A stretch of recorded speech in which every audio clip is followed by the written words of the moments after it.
Hi Capricorn, Sun, Moon and Rising. Welcome to Ethernal Realms. Let's get into your April reading. So the couple of things here to note in astrology. The first one is the solar eclipse, and that's a major time of fateful changes that occur for each and every person and also around the world here. So this one is taking place at the very end degrees of Aries. So as soon as the eclipse happens, 8 minutes later, the moon moves into Taurus and then sun follows, and we have a brand new zodiac season, which is Taurus season. This is on the 20th of April. So I will be making a dedicated video for this eclipse for your zodiac, so stay tuned for that. So we will not get very deeply into the eclipse itself in these cards here. I will talk more generally about what April means for you. Now, another thing to note is that Mercury is going retrograde this month, and that is going to be also in Taurus here. By the way, all these Taurian activities, that works out well for you regardless of what situation is happening here, because it's at a trine aspect to you. So that's nice. All right, so Mercury first of all moves into Taurus on the 3rd of the month, then on the 7th it goes into the shadow period, and then on the 21st it goes retrograde. And it stays retrograde until May 15th, and it gets out of post-shadow retrograde, from the retrograde on the May 31st, is it? Yes, around May 31st it properly gets out of shadow zone and it is full-blown mentally active again. So at least week before, week after that the retrograde begins and ends, that is going to be where you see the most evidence that things are starting to be a little bit careless, or people are not paying very close attention to what they're saying. The plans and the practical steps that need to be followed are not very logical or don't make too much sense. Luckily for you, because you're at a trine aspect with this, you can see this, or you can sense that something is off here. You might still not have complete idea of what needs to exactly be changed in order to make it all complete sense, but you will know that something is missing here, and that instinct, that intuition is probably enough to get you through this time where you can, take a pause, reflect on it, and kind of see through it once more before you finalize anything. So a rule of thumb with Mercury going retrograde is that we don't sign huge contracts, we don't make major promises, we also don't purchase major things, and we don't make permanent shifts in any way. What it is great for is re-evaluation, researching, re-editing, retaking something. So something from the past can be taken ahead now, but new ideas might not be the best course of action around this time.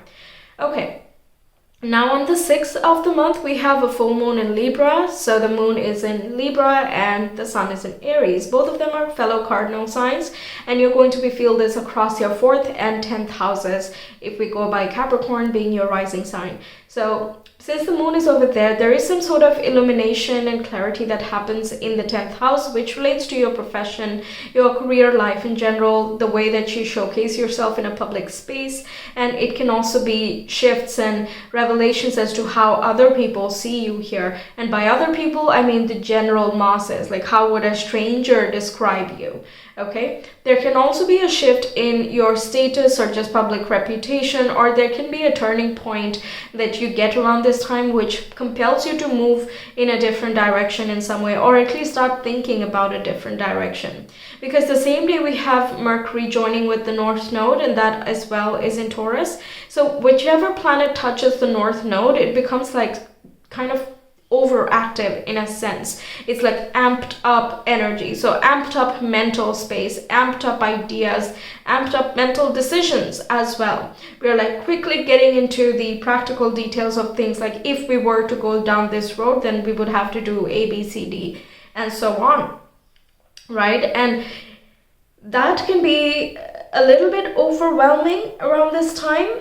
But once again, it's at a trine aspect. So I think the ideas that you have can be on point, but maybe, use the retrograde period to think about things and really mull it over, research everything that you need to know and do. And once Mercury goes out of the shadow zone, or at least halfway through it, and kind of is direct, basically, it's moving straightforwardly, then you can start to implement certain decisions that you've made.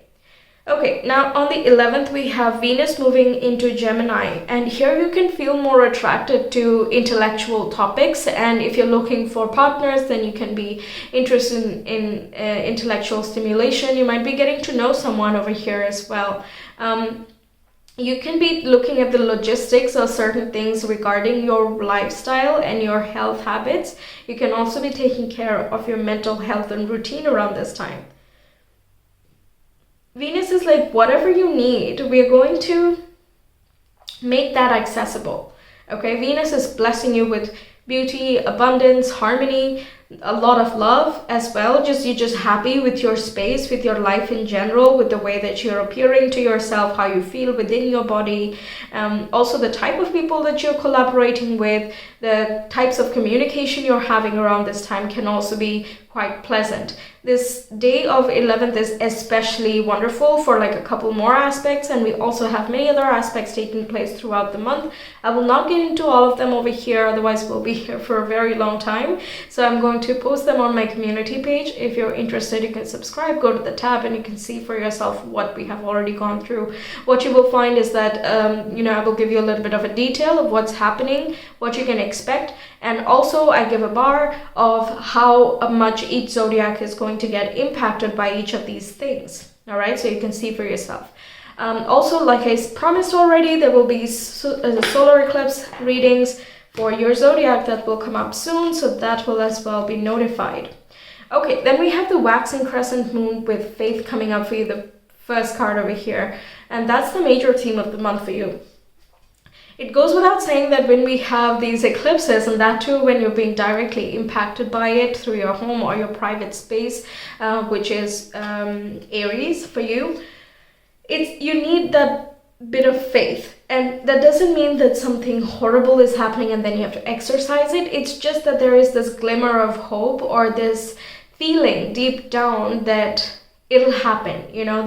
The big goals that we have, it'll happen. It's for sure, like, you've progressed so far so much, and you're very steady, you're hardworking, you're diligent, you're perseverance, and honestly, like, ultimately that's like one of the recipes of success, right? Just keep at it no matter what happens. Even the times that you feel down, just keep at it, because what else is the choice? Would you rather not, right? So this faith is kind of reminding me that it's that inner conviction that is coming out very loud and clear for you in this month. Okay, then we have peace and harmony. That's very nice to see, especially with the Venus moving into your 6th house. Then we have bridge, which says successfully overcoming a problem. And we also have boat, which says money or property through an inheritance, winning, or windfall. Okay.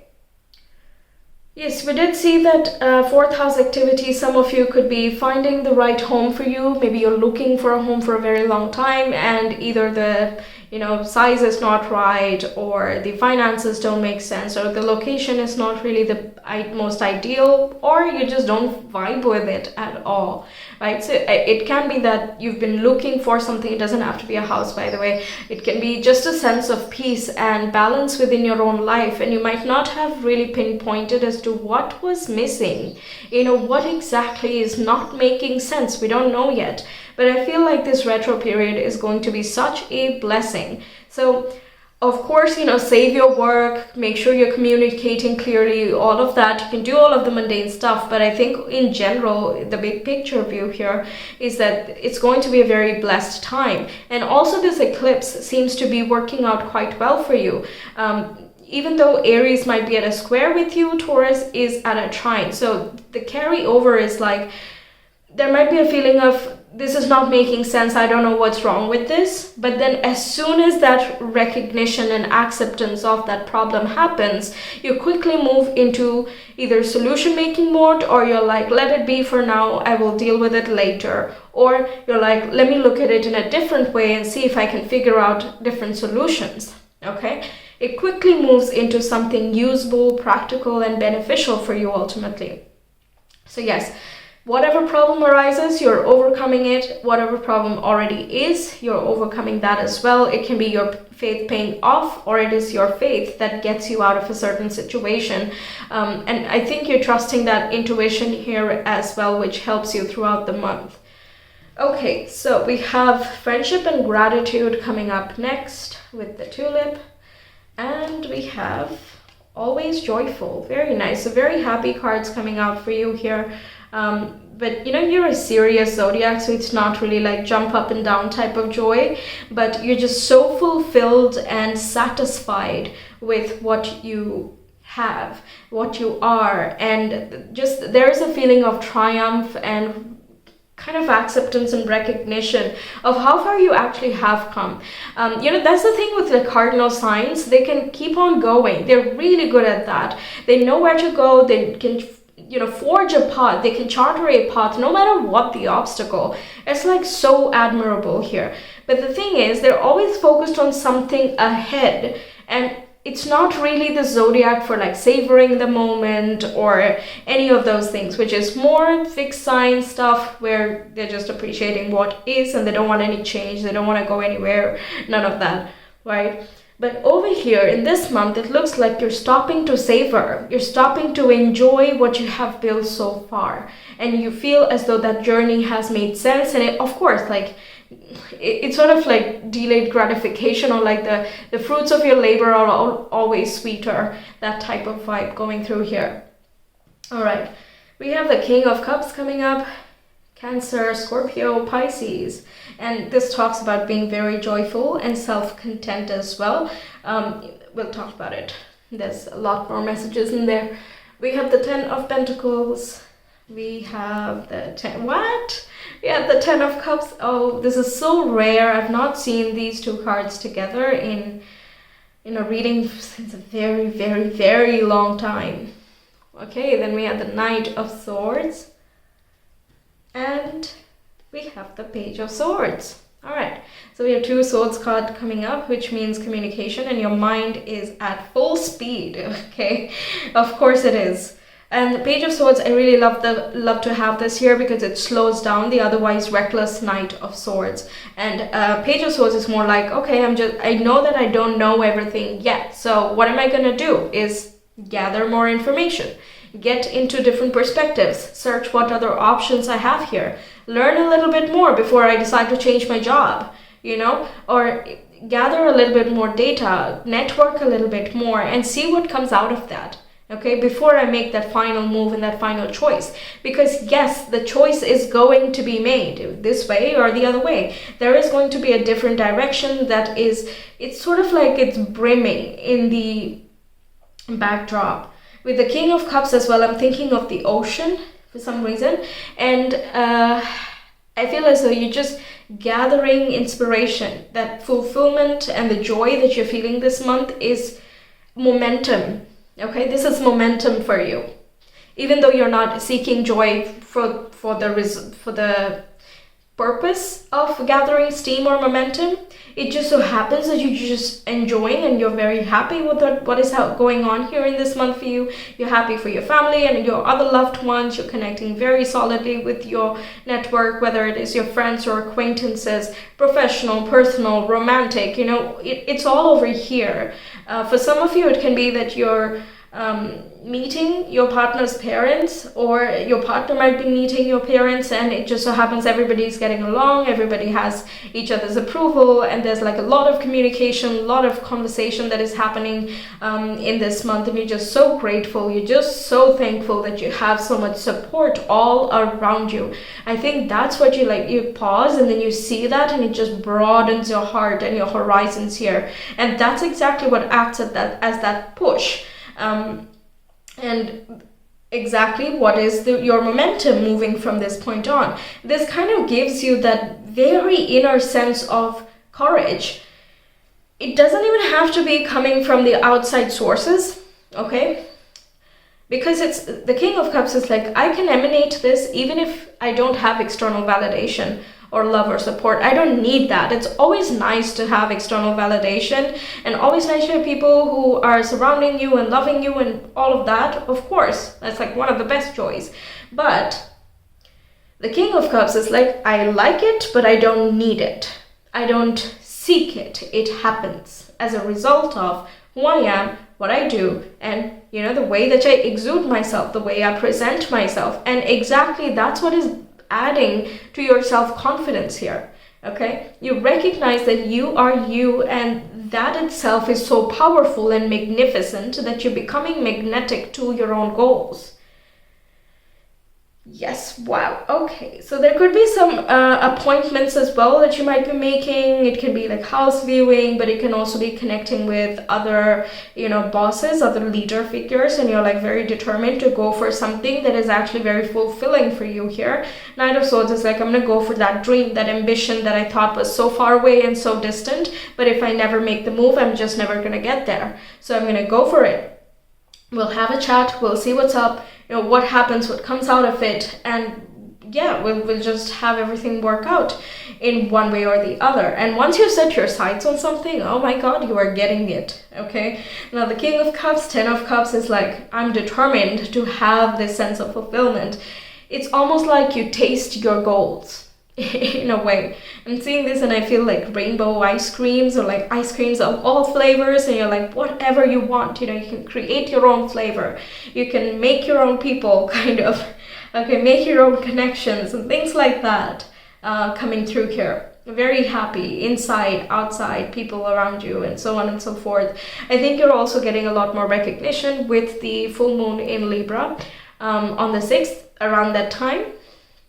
Okay, so more people could be looking up to you, or they're showcasing your admiration here. They might be wanting to talk to you, get some advice here, if you're in the guide position. And if you're not, then you are looking for that guide position, basically. So you're learning more, you're growing more, you're connecting with people you really, really admire, and they have some wonderful pieces of advice and support to give.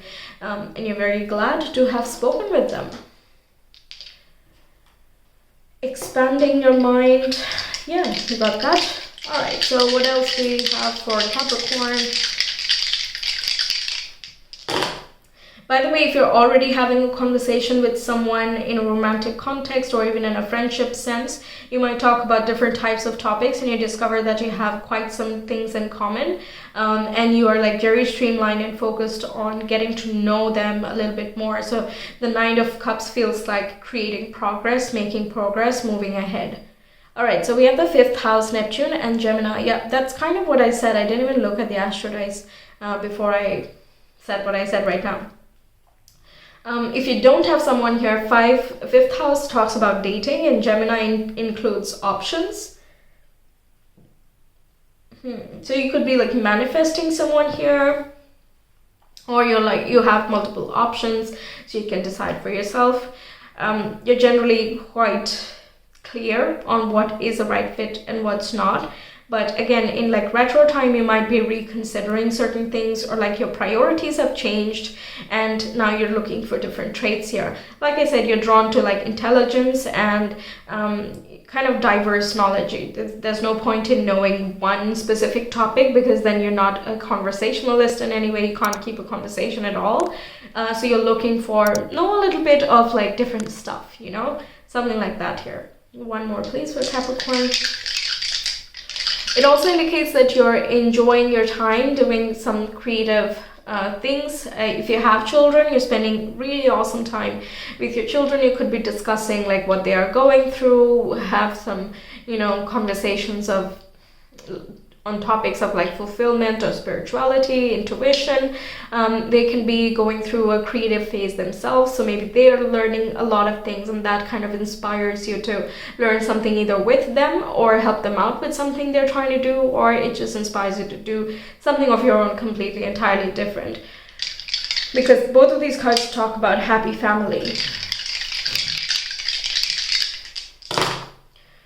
Also, you could be thinking about having a family, maybe not immediately, but like down the line. But you see that you don't know a lot about having a family nowadays, like what's needed, how much finances do you need, what type of house do you need to have, and location and everything that kind of comes with it, depending on what culture you are, where you live, and all of that. So I think you're researching more on that too. All right.